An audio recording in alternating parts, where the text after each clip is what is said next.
Hello, everybody, and welcome to the Colts Cast. We're here to talk about everything and anything Indianapolis Colts.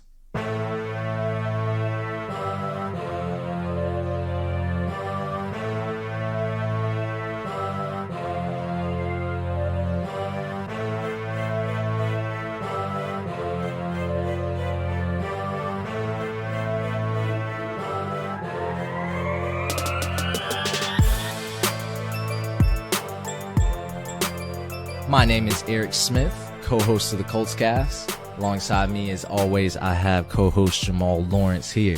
Yo, what's going on? Man, I'm looking at this Titans game. That's what's really going on. What's up? Hey, everybody, please be sure to follow us on social media. Our Twitter handle is at the Colts Cast. We're almost at 500 followers. Let's get it. Thank you, guys. And our Instagram is at ColtsCast. Not only will you see new episodes posted on there, but you will see posts from us, polls we run, exciting highlight videos, and anything in between. Also, we've started our YouTube. We're uploading our video cast on there. So if you prefer to listen on YouTube, or even you're just a diehard Colts Cast fan, go ahead and subscribe to our channel. We want to do live sessions in the future, so check us out there. So, 1-1-1. That's our record. It is. Yeah, that's better than 0-3, right? Yeah. You know what else is crazy about that 1-1-1? What's up? Hey, I mean, if you watch it on YouTube, you'll definitely see. But I'm pretty sure your jersey got a couple ones on it, don't it? Don't it? Michael Pittman. Oh, Came in, baby. I told y'all I ordered it right after that catch. Right after that KC game. Overnight shipped it, FedEx. It's on me right now. Yeah, Michael Pittman, a dog. And I want to say, and I'm going to still stand to this, he is a top 15 receiver in the NFL, in my opinion. I personally think so. I had some Colts fans. I don't even know. They might have not even been Colts fans, but I had some users come at me for that, saying he's not a top 15 receiver. I think he barely squeezes in. So he's at that 14 or 15 slot. What do you think, Jamal? yeah. I mean, I agree. I think he barely squeezes in, but his trajectory right now, he's on pace for 1,600 plus receiving yard season. So I think that if he continues on this trajectory, he'll easily fit into that top 15. I think the season is just getting started early for him. Matt Ryan, well, we'll go into detail later on throughout the pod about what we need for them to explode to the next level. But I do feel that if the stars do align the way they should, he'll easily be a top 15. Yeah, he's averaging 94.5 yards a game. It's only been 2 games because he was hurt 1 game. So don't know. I bet that number goes a little bit down, regresses to the mean. But let's talk about the Week 4 matchup, key divisional matchup, Sunday 1 o'clock against the Titans. We're still at home. A loss here can really dampen the morale moving forward, in my opinion. Jamal, what do you think? I think that you are absolutely correct, and I think that Jim Irsay also knows that as well because he has been on Twitter all day talking about how he got to be bleeding blue in the stadium. So I think he's also in the same feeling. And Eric, you know what, man? Just because, why not? Life happens. I'm just going to go to the game again on Sunday. So I'm going to get more live content for us. Look at you, man. Just so we can see it again in action. And I'm going to Going make to sure. every home game? Hey, I would love to. I would absolutely love to. But I'm going to make sure we don't have any typos this time, y'all. I was just so excited when I was in the crowd that when I was typing on Twitter, man, my fingers, I was like, yo, I'm trying to get it up real quick. But no, I do agree. We have to win this game. We know what happened with the Titans. Every time we play them, we are absolutely have to win. Yeah, I want to say they swept us last year. Unfortunately, I think 1 was in overtime. But look, new year, new me. That's what I like to hear. So, Jamal, I'm going to pass it off to you. Who will hold the Russian crown at the end of our game? Ooh, man, as much as I want to just come out and say JT and that's it and just walk off, you can't just say it that easily because this has been a wild 3 years for both these running backs. Derrick Henry, of course, had the rushing title 2019 and 2020. JT took it last year. Of course, Derrick Henry got injured last year, so we don't know what the outcome of that would have been. But I just want to kind of go down memory lane for a couple minutes for us. Talk about stats because JT versus the Titans. So in November of 2020, 12 yards that game. That was his, first season in the league. It wasn't the hottest one. He had the fumbling issues and all that going on, so he wasn't really that main guy. But then we move on to 2021 in September, 64 yards off of 10 attempts, averaging 6.4 carries, not the hottest either. And then October of 2021, 70 yards with 16 attempts. So again, we see not his best streak for what we saw, especially when we look at last year when he was averaging those 100-yard games. And we know that when he was averaging 100 yards per game, we were 8-1. So hence, below 100 yards, that's why we had these 2 losses. I think it just kind of goes, the correlation is there. You can't argue with the numbers. So then we have to take a look at Derrick Henry. November of 2020, 103 yards off of 19 attempts. The second game, November 2020, 178 yards off of 27 attempts. And then September of 2021, 113 yards off of 28 attempts. But then October of 2021, 68 yards off of 28 attempts. So he found a little kryptonite maybe last year for an October game. But those numbers, man, we see that his efficiency was there in 19 and 20, and even that first game in 2021. So now I'm going to go a little more in depth for us. We look at Colts right now. 3rd best run defense, averaging 77 yards per game for the run. That's awesome. That's great. But we have to remember the 3 teams we played. Jacksonville, who's averaging 123.3 yards a game. Kansas City, who averages 93 yards a game rushing, and Houston, who averages 83 yards a game rushing. So there's not a super strong core. Not taking anything away from our 77 yards per game, because I think that's great. But that sample size we have there, it's 123 all the way down to 83. That's a 40-yard gap that we have there. So I think that makes it kind of tough to truly look at it. But I feel good overall because the Titans are averaging 94 yards a game. And we know that typically, historically speaking, Derrick Henry doesn't heat up until December. So I say all of that to tell you JT will win this one for us. I'll have to agree. And here's my reasoning. Derrick Henry, he has not been as efficient as Taylor on the ground. We're talking 3.6 yards per carry versus 4.7 yards per carry so far this year. But, I mean, that's a yard and some change. I mean, that's a big gap. They also haven't been feeding Derrick Henry to an absurd amount this year as opposed to last year. Not to mention our run defense is top-notch, just like you said, but also we're ranked 1st in the league in opponent yards per rush attempt at 2.6. So you want to see what they're getting off every attempt. Maybe not, how much they've accumulated so far a game, but per attempt, 2.6. Oof. That's really good. I like that. Then you throw in that Tennessee is dead last in that category at 5.8 yards per attempt, and you get a recipe for Jonathan Taylor absolutely crushing Derrick Henry's numbers this game and hold down that rushing crown. I mean, all the numbers are aligning together. Of course, anything can change, but it would take a lot for all of this to go Derrick Henry's way. Plus, we need JT. He needs to have a good game, and I want him to see him get above the others who are already above him in rushing yards. We're talking Nick Chubb, Cordero Patterson, Saquon Barkley. I think those are the 3 right now that's above him in total rushing yards. So I would love to see a 135-yard rushing game from JT off 18 carries. That would be beautiful. Maybe 2 touchdowns sprinkled into there. So, yes, rushing crown, I think. Of course, we're Colts fans, but the numbers don't lie, Jamal. You ain't lying. They don't. They do not lie one bit. So I'm curious to see what's going to happen, and I'm not going to lie to you either, man. I had a question about Jelani I wanted to talk about, but because we're talking about how important these stats are for them, I just want to skip this one and go straight into the O-line because I think that will tie in hand with what we're talking about here. So are we too concerned with the O-line and their performance, or should we be more concerned with what's going on with O-line and their performance? I can speak on it first if you want me to, or I'll let you go. I'm fine either way.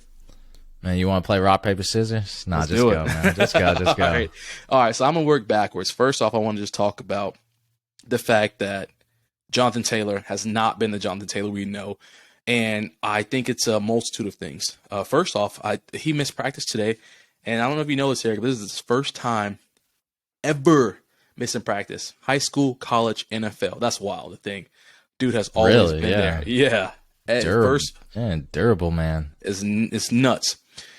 But that's what scares me most about our O-line in the Jonathan Taylor situation, where he only had one great game so far, is I don't know if he trusts the O-line. I know the O-line can't trust themselves, because there's no way you'd be playing at this low of a level with this many air quote elite players that we spent all this salary cap on, but they can't seem to get it together. So if you can't trust each other, how do you expect your world-class running back to trust you?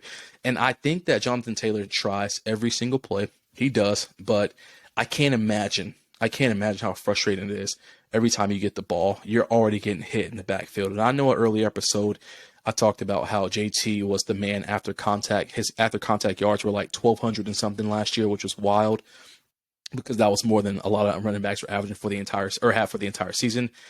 But when you're getting hit 2 yards in the backfield, I mean, what do we expect? We're already 6 feet behind the line of scrimmage at this point. That can't happen. So I am concerned with the O-line, because I don't know that Jonathan Taylor necessarily trusts them. I definitely feel like you can't trust running to the left side behind Matt Pryor, because that's just a shit show in itself. You just can't trust that.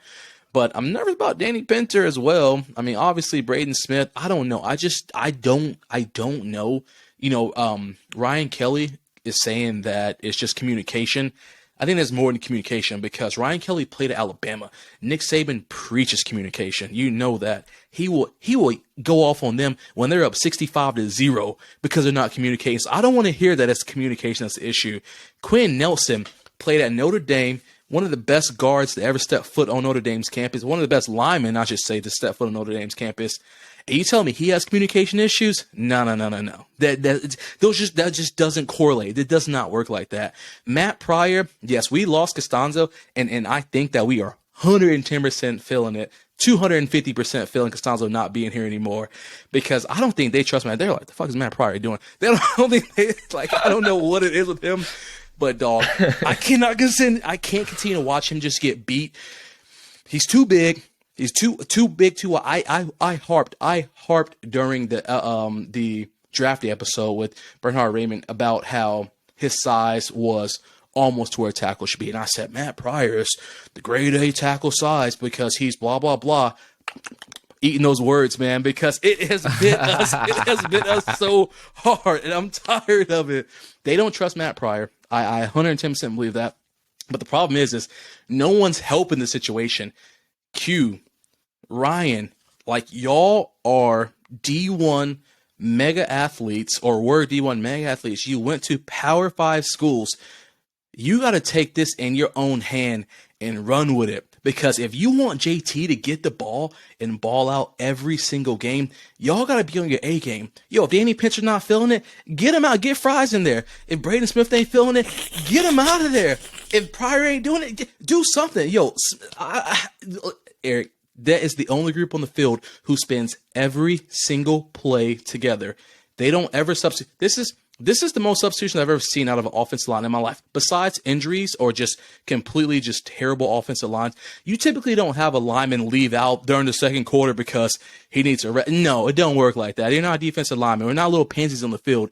Dog, the O-line is out there every single play the entire time working in unison. It's a 5-part machine. Eric, if you got one cylinder in your 5-cylinder engine, which they don't even really make, if you got one cylinder not firing, guess what? The 4 ain't gonna work. So get the 5th one together, make it happen, and figure out what's going on, because we are wasting JT's year when we're doing this. So that's what scares me about him trying to get this rushing title this year, and that's my rant. I'm done. Wow.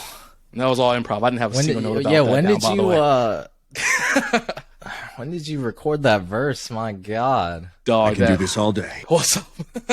Jesus. Oh, my goodness. Okay.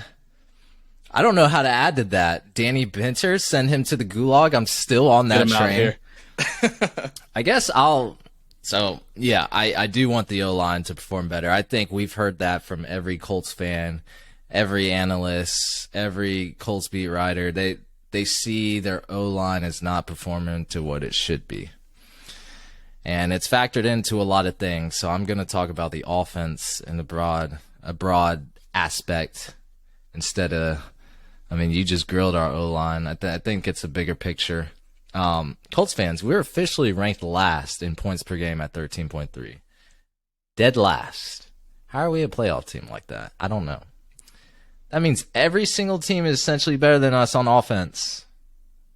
We've played some good defenses, like Jacksonville. They've been a surprise in the AFC South. I'm not gonna lie. I didn't expect that organization to turn around like this. I know we're early in the season, but I mean, they shut us out. They took out the Chargers.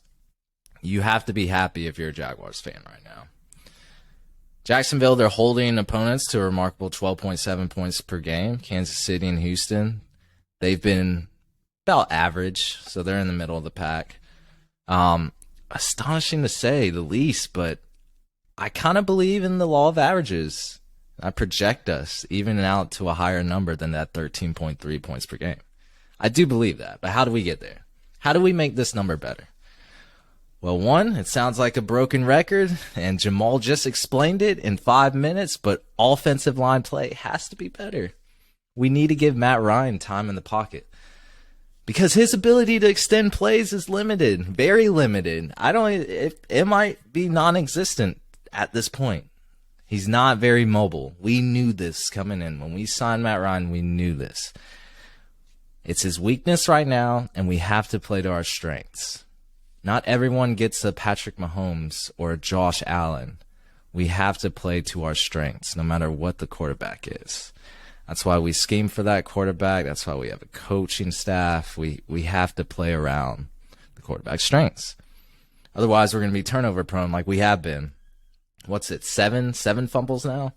4 interceptions, 5 interceptions? I don't know, but it's way too many. It's way too many over 3 weeks. So in order for his fumbles to not keep accumulating, we have to make some changes, and I'm surprised none has really happened.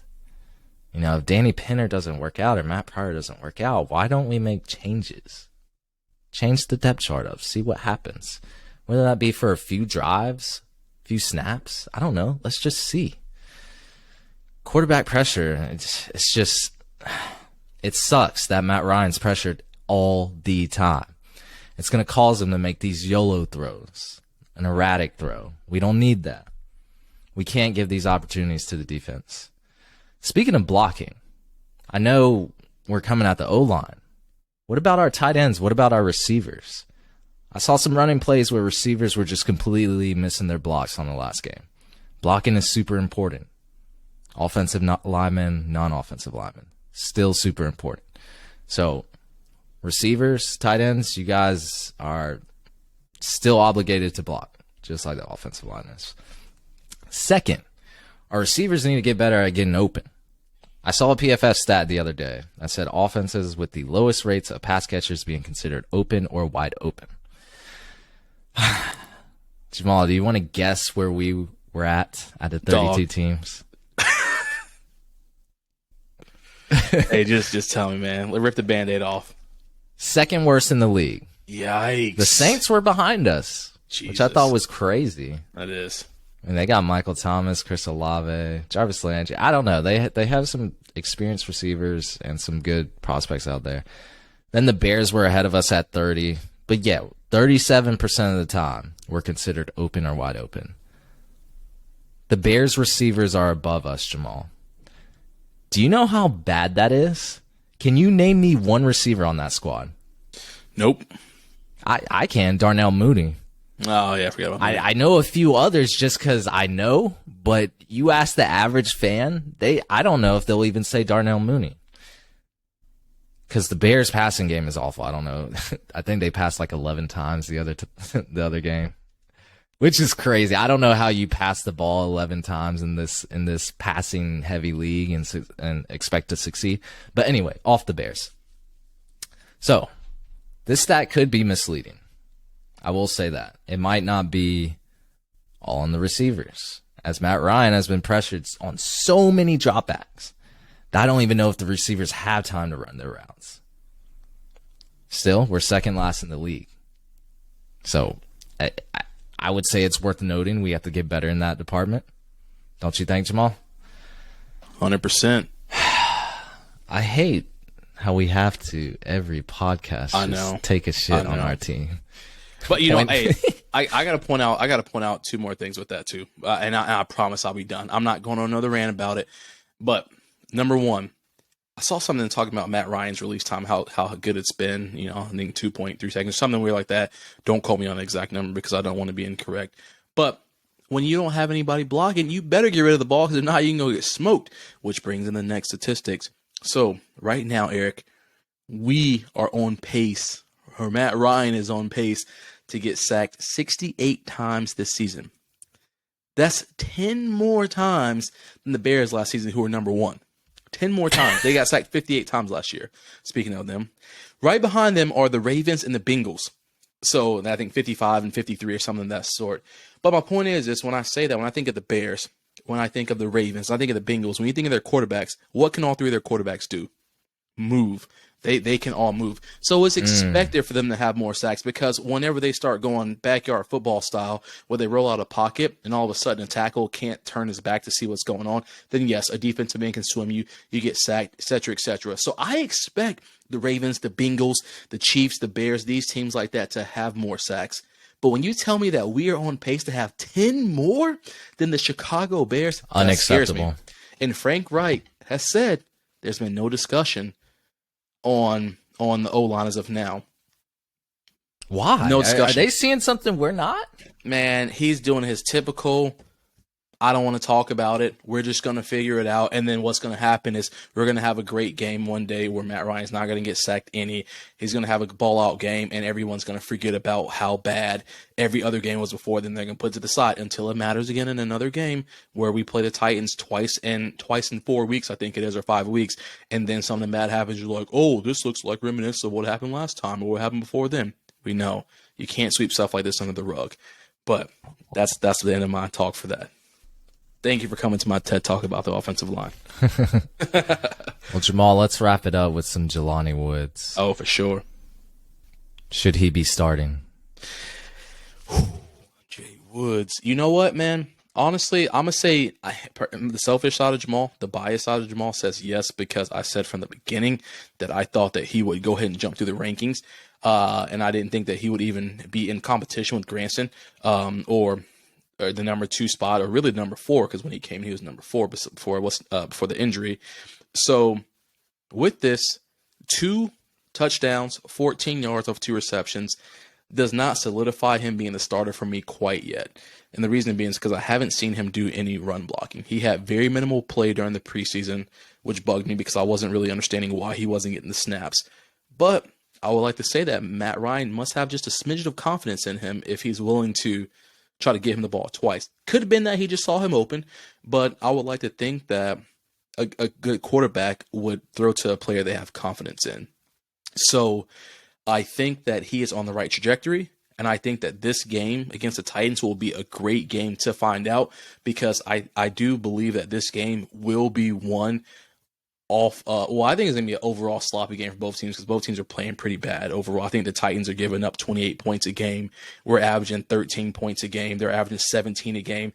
So I don't think it's going to be a very high scoring one, but I think it's going to be one where turnovers will play a factor, and it's going to be us one team capitalizing off of that.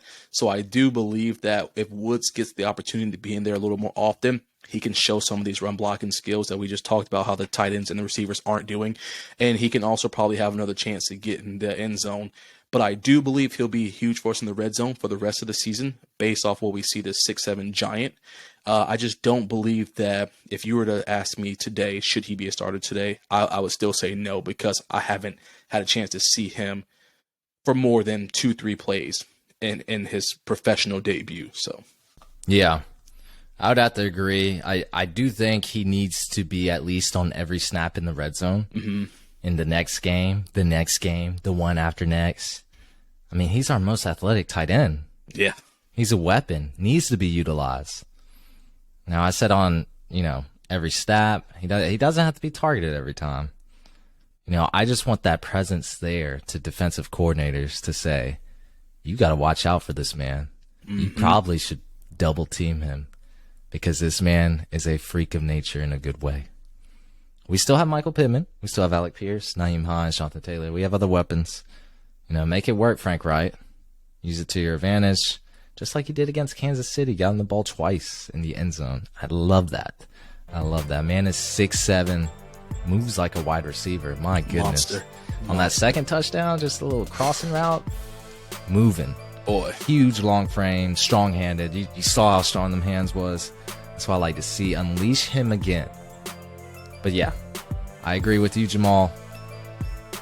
Mo Alley-Cox, he's probably going to continue being first on the depth chart. You know, Frank Wright obviously doesn't like to make changes. Yeah, no, not in his nature. On defense, Nick Cross, you know, he stepped back a little bit. So they do some defensive changes.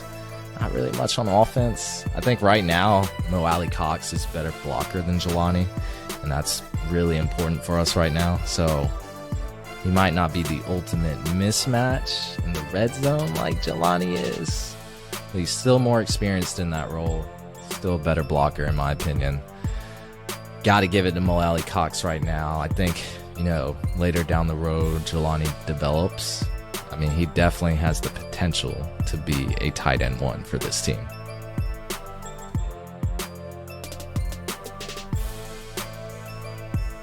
Well, that's going to be it for us, everyone. I want to thank everyone for tuning to the Colts Cast. We release episodes bi-weekly. Go ahead and follow us on Apple Podcasts, Spotify, or any platform you use to listen to podcasts.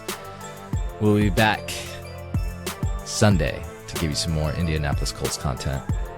Sunday, fun day. Yeah, y'all have a good weekend. And don't forget, hit that bell. Hit the notification buttons. It'll let you know every time a new episode drops. Absolutely.